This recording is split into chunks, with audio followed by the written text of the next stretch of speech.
Hey there everyone, it's Misty here. Thank you so much for joining me. Okay, so this is Wednesday at like 7 p.m. and someone left a comment asking why there wasn't any audio on this video.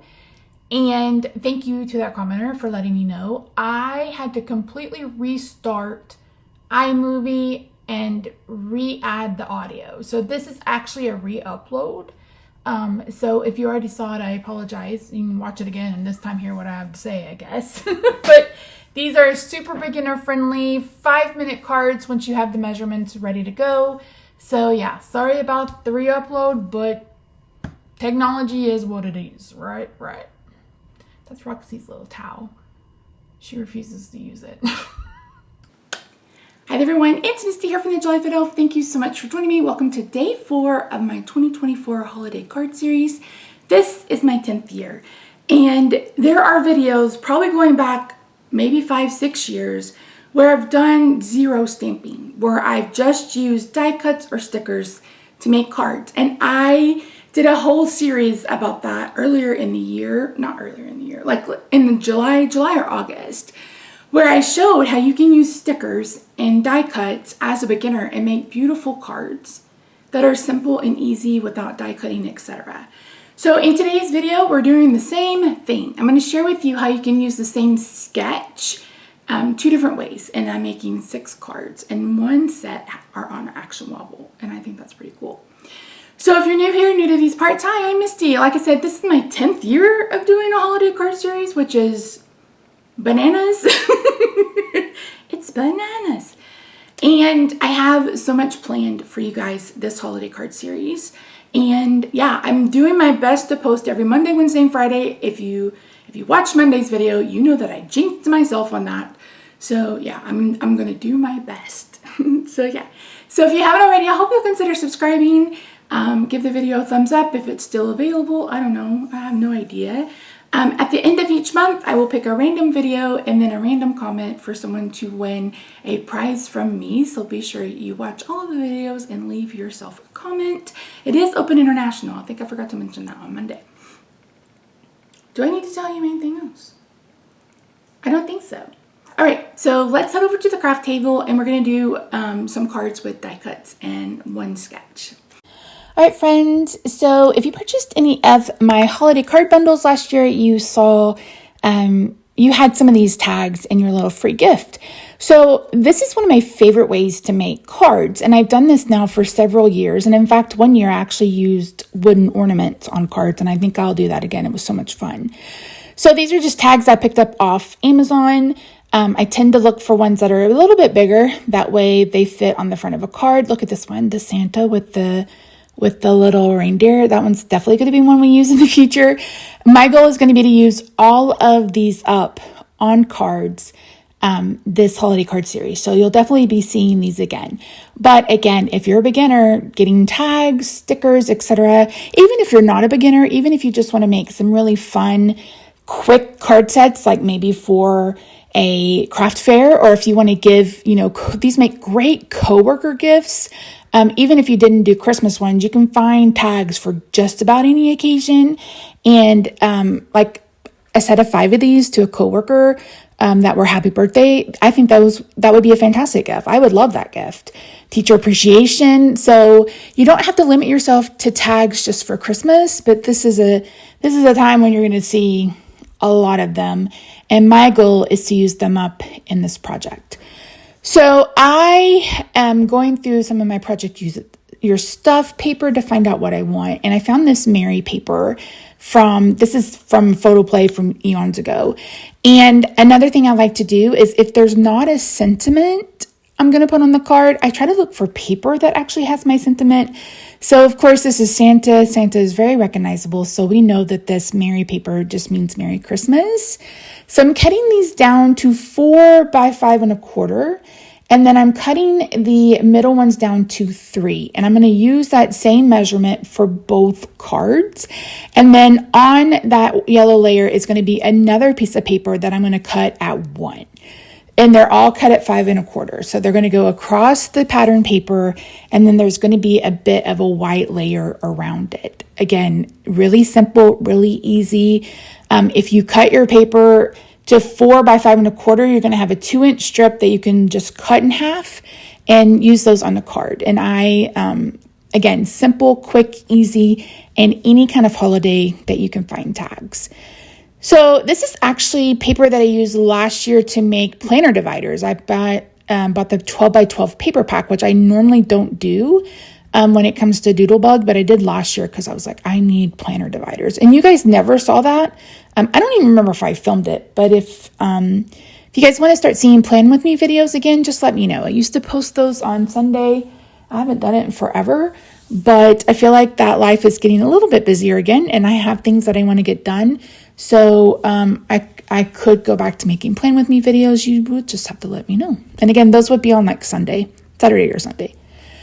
So I am adhering these to the note cards that I also pick up off Amazon.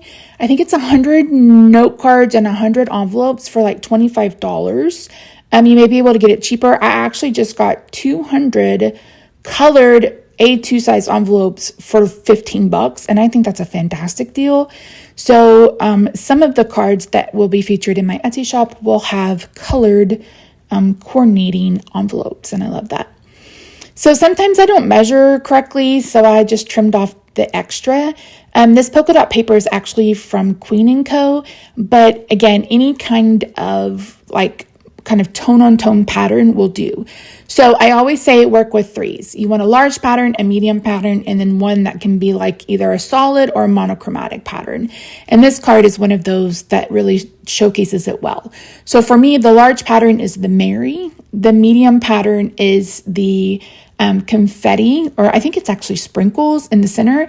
And then my kind of monochromatic pattern is the polka dot. So I have a small, a medium, and a large. And that's how I pick pattern paper. And I will try to remember to share all of that with you guys going forward. So here's a look at he's so cute. What do you guys think of that new photo backdrop? I love it. I'm obsessed. Who knew that I would own a pink Christmas tree? Not me. So here's some more of that 12 by 12 paper. And I'm going to be using this little Merry Christmas. There's a penguin, a penguin, a gingerbread, and a snowman, and there's a present. And we're going to put them on action wobbles. So now this pattern paper is not in the, it's not in my project, but I knew that it had like a blue, I wanted a turquoise blue kind of snowflake pattern, and I knew this one had it for sure. So I'm going to be using that pattern. It has white snowflakes and red peppermint candies on that kind of blue background. I'm going to bring in this red to kind of give it the middle and kind of use it as my smaller pattern. Or my medium pattern, actually, because I'm going to bring in a solid cardstock. So again, the bigger paper is 4 by 5 1/4. You can cut it down to 4 1/8 by 5 3/8 if you don't want much of the white or whatever card base you're using to show through. The middle layer is cut at 3, so you have a piece of 6 by 6 paper that you completely cut in half. And then you can use the extras from where you cut down your big piece, and you can just cut that in half and have it be the band that goes down the middle. So you could really get some bang for your buck out of just a few pieces of paper. And it may not be, so if you do 4 by 5 1/4, you're going to get a 2-inch piece. That's extra. If you do 4 1/8 by 5 3/8, it's going to be a little bit smaller, but you still can cut it out. And it doesn't have to be perfect. Like, they don't have to be the exact same size because they're not going to the same recipient, right? So you're the sender and you want them to be as close as possible. But since they are going to be given to different recipients, it shouldn't matter if you're off by 1/8 of an inch or that. And you can see here that I actually measured when I was cutting to decide where I was going to cut it. So I'm going to bring in this cardstock. I believe this is from MFT. I don't remember the color. I don't even know if it's in stock. You guys know that I've shared concerns about MFT. Those concerns have not gone away.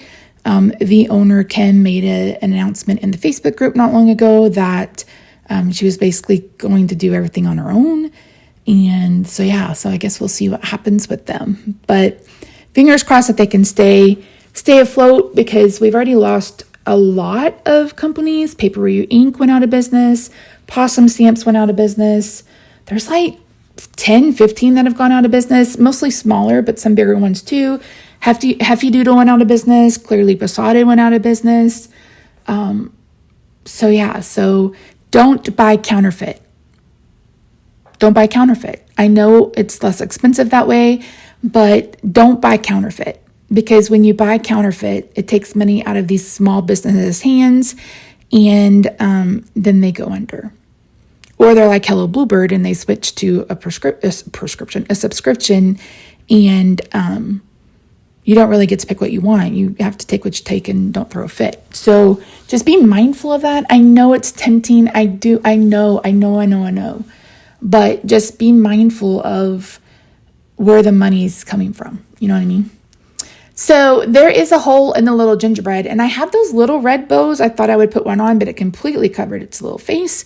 So I have some embroidery floss that I am going to tie into bows, and I'm going to do that on all 3 of them. And then I'm going to put on some Action Wobbles. Now I have Action Wobbles because I was actually on their design team many, many moons ago. I don't believe that there is a design team with them anymore, but you can find these on pretty much Amazon. I think there's a couple of other craft companies that sell them as well. I'm sure you can find them at other places. You guys know I have mixed issues about places like Simon Says Stamp, but you should be able to find them there as well. And this is my least favorite month for Simon Says Stamp. So yeah, I am taking off the backer, getting these on, and then here it is in real time. Aren't these so cute? I love Action Wobbles. But I think my favorite one I've ever made with an Action Wobble is I did a rocking horse a few years ago. Do you guys remember that? So cute. So I'm going to go ahead and add some rhinestones to this card. I didn't put any on the Santa card because I didn't really feel like it needed it. But yeah, so there you go. 2 different cards with basically the same sketch and the kind of same premise, and you just change up the paper. It's really an easy, not very involved sketch. You can knock out probably 50 of these cards in no time at all. So yeah, let me know what you think in the comments down below. Don't forget to leave a comment for your chance to win a prize at the end of the month. I'm choosing a random video to choose a random comment from. And here's a look at all 6 of these. These will be available in my Etsy shop. I'm not sure when I'll be able to get that updated, but it's on the list. And here's a look at it in front of my new little photography studio thing. So that's it. Thank you so much for joining me today, friends. I really do appreciate you. If you haven't already, I hope you'll consider subscribing. Don't forget to leave a comment, give the video a thumbs up, follow me on Instagram. I'm also on Facebook. I'm going to try to be more active on both. So I will see you Friday, hopefully, for another video. Bye for now.